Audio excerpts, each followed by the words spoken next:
जय श्री राम। आइए आज सुनते हैं श्री शिव पुराण में शिव पूजा की विशेष विधि तथा शिव भक्ति की महिमा। उपमन्यु कहते हैं, यदुनंदन दीप दान के बाद और नैवेद्य निवेदन से पहले आवरण पूजा करनी चाहिए अथवा आरती का समय आने पर आवरण पूजा करें।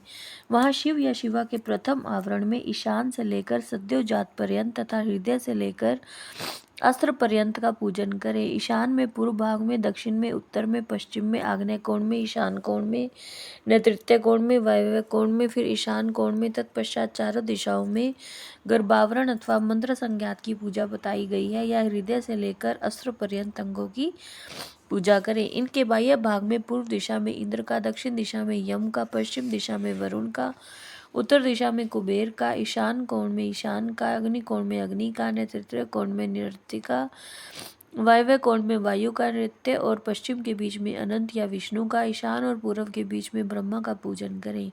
कमल के बाह्य भाग में वज्र से लेकर कमल पर्यंत लोकेश्वरों के सुप्रसिद्ध आयुधों का पूर्वादि दिशाओं में क्रमशः पूजन करें। यह ध्यान करना चाहिए कि समस्त आवरण देवता सुखपूर्वक बैठकर महादेव और महादेवी की ओर दोनों हाथ जोड़े देख रहे हैं।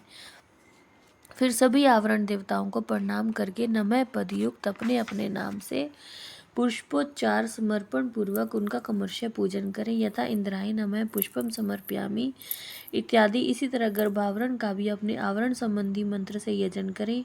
योग, ध्यान, होम, जप, बाह्य अथवा अभ्यंतर में भी देवता का पूजन करना चाहिए। इसी तरह उनके लिए 6 प्रकार की हवि भी देनी चाहिए। किसी एक शुद्ध अन्न का बना हुआ, मूंग मिश्रित अन्न का या मूंग की खिचड़ी, खीर, दधी मिश्रित अन्न, गुड़ का बना हुआ पकवान तथा मधु से तर किया हुआ भोज्य पदार्थ। इनमें से एक या अनेक अभिषेकों नाना प्रकार के व्यंजनों से संयुक्त अथवा गुड़ और खांड से संपन्न करके नैवेद्य के रूप में अर्पित करना चाहिए। साथ ही मक्खन और उत्तम दही परोसना चाहिए। पुआ आदि अनेक प्रकार के भक्ष्य पदार्थ और स्वादिष्ट फल देने चाहिए। लाल चंदन और पुष्पवासित अत्यंत शीतल जल अर्पित करना चाहिए। मुख शुद्धि के लिए मधुर इलायची के रस से युक्त सुपारी के टुकड़े, खैर आदि से युक्त सुनहरे रंग के पीले पान के पत्तों के बने हुए बीड़े, शिलाजीत का चूर्ण, सफेद चूना और जो अधिक रूखा या दूषित ना हो, कपूर, कंकोल, नूतन, सुंदर जायफल आदि अर्पित करने चाहिए। आलेपन के लिए चंदन का मूल काष्ठ अथवा उसका चूरा, कस्तूरी, कुमकुम,